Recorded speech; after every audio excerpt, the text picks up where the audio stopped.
Quel est ton pire scénario? Ça, c'est une question en général que les femmes détestent entendre. Et pourtant, pourquoi je pose cette question, à ton avis, dans les entretiens?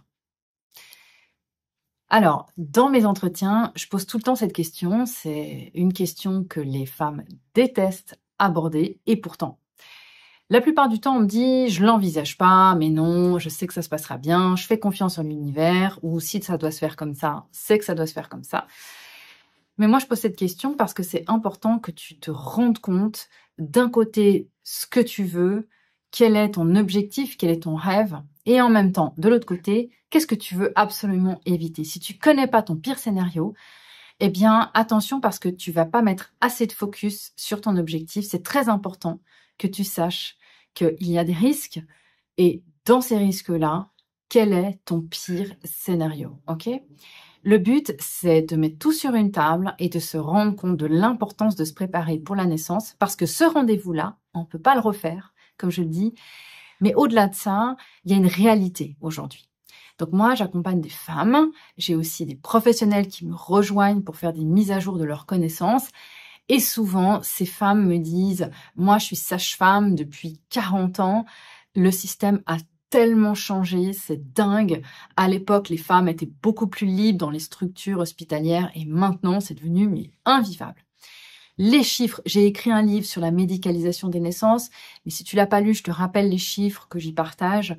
On a quasiment une femme sur 4, une femme sur 3 dans nos pays qui finit en césarienne pour son accouchement, alors que sa grossesse était à bas risque. Au Brésil, on est à 90% des femmes qui partent en césarienne. Ce sont des femmes qui partent en césarienne programmée, la plupart, ou sans aucune urgence. Les vraies césariennes d'urgence sont très très rares, ok? Sauf que les urgences dans nos pays, elles sont créées par tout un tas de choses. Donc, je ne vais pas t'expliquer ça dans cette vidéo. Je te l'explique dans mon émission Faux Départ. Donc, si tu la connais pas, je t'encourage vraiment à aller voir les contenus sur l'effet toboggan et tout ce qui se passe en termes de problématiques. J'ai aussi donc écrit un livre sur le sujet. Mais aujourd'hui, je t'invite vraiment à ce qu'on réfléchisse ensemble à ton pire scénario. Parce que la plupart du temps, quand on creuse un peu la question, il s'agit vraiment de la césarienne. Et on va parler maintenant en quoi ça peut être vraiment problématique pour toi. Donc, dans la plupart des accouchements qui sont prévus naturels, eh bien, les femmes n'y arrivent pas. Ça, c'est une réalité. Maintenant, tu le sais, puisque tu suis mes contenus déjà, mais si tu me découvres à peine, je te rappelle que la plupart des femmes qui veulent accoucher naturellement n'y arrivent pas, et c'est pas parce que, en fait, tout simplement, elles s'en fichent. C'est tout simplement, encore une fois, un manque d'information. Elles tombent dans des pièges. Du coup, une femme sur 4 aujourd'hui finit en césarienne, et voire une femme sur 3, ok, ça dépend des structures. Et en structure privée, c'est encore pire. Les statistiques font vraiment froid dans le dos. Donc, une césarienne, c'est pas uniquement une expérience d'accouchement difficile pour la mère. Moi, je vais te parler maintenant de ce qui se passe après, d'accord? Parce que il va falloir maintenant se rendre compte une bonne fois pour toutes que l'accouchement, c'est juste le début du chemin, c'est pas la fin. Moi, la plupart des personnes que j'ai en entretien, des personnes qui postulent pour rejoindre mon accompagnement, elles me disent, moi, j'ai un projet d'accouchement naturel, je veux vraiment vivre ce moment, étant connectée avec mon bébé, etc. Donc, on parle beaucoup de ce qu'elles veulent vivre. Et je leur dis, OK, et puis après. Et souvent, il y a beaucoup de points d'interrogation parce qu'elles me disent, mais en fait, je n'ai aucune idée.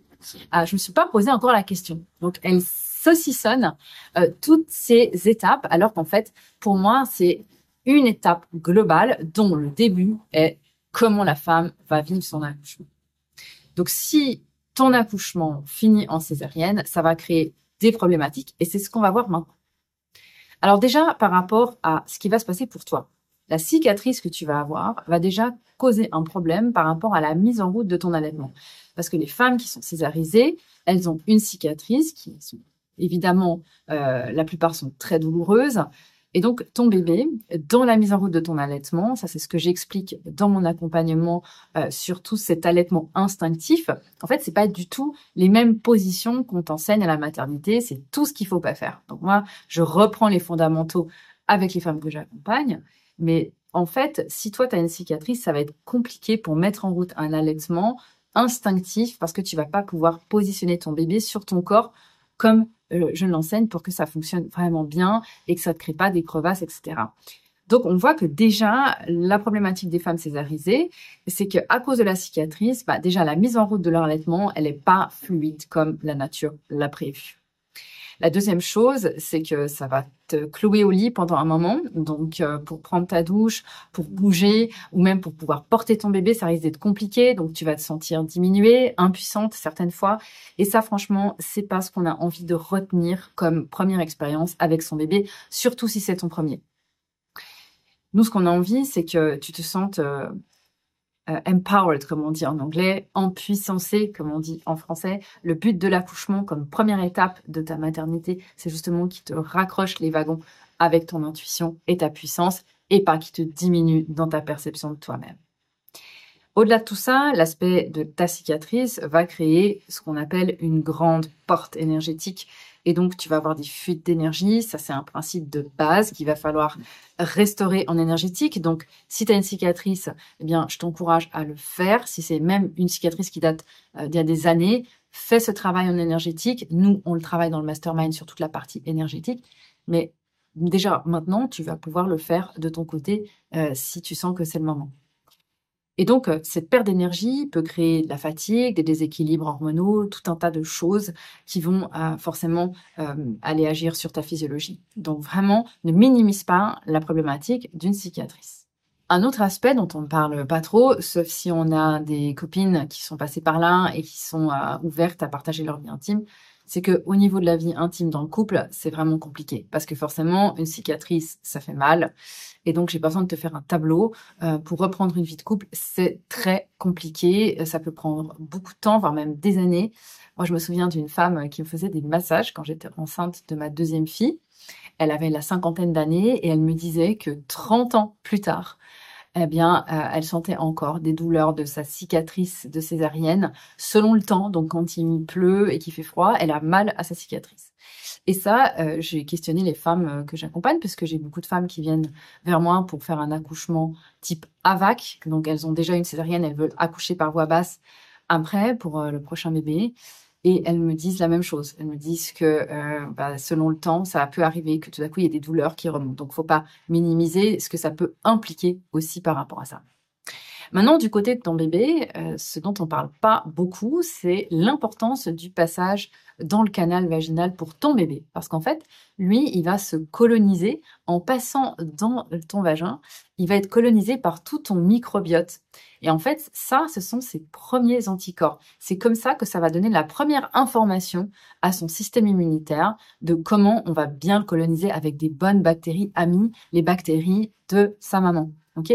Un bébé qui sort par césarienne, il n'aura pas cette colonisation nécessaire.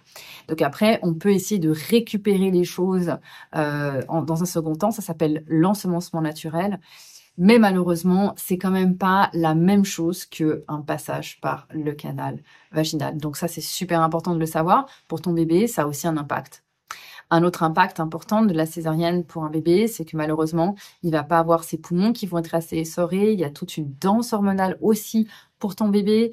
Le passage à travers le vagin va créer aussi une grande décharge de certaines hormones qui vont faire qu'il va mieux prendre sa première respiration et synchroniser tout un démarrage dans sa nouvelle vie extra-utérine.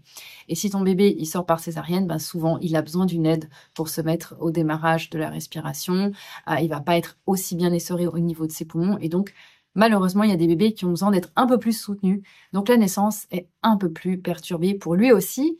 Pas forcément parce qu'il sort par césarienne, mais parce que la césarienne implique le fait qu'il ne peut pas passer à travers le canal vaginal, qui est donc la voie de sortie naturelle pour ton bébé. Et c'est comme ça que c'est prévu, et c'est pas pour rien. Pour finir, une expérience de césarienne, pour la plupart des femmes que j'ai connues, ça crée un postpartum immédiat, vraiment moins fluide, voire très difficile. Et malheureusement, il y a des femmes qui tombent en dépression du postpartum.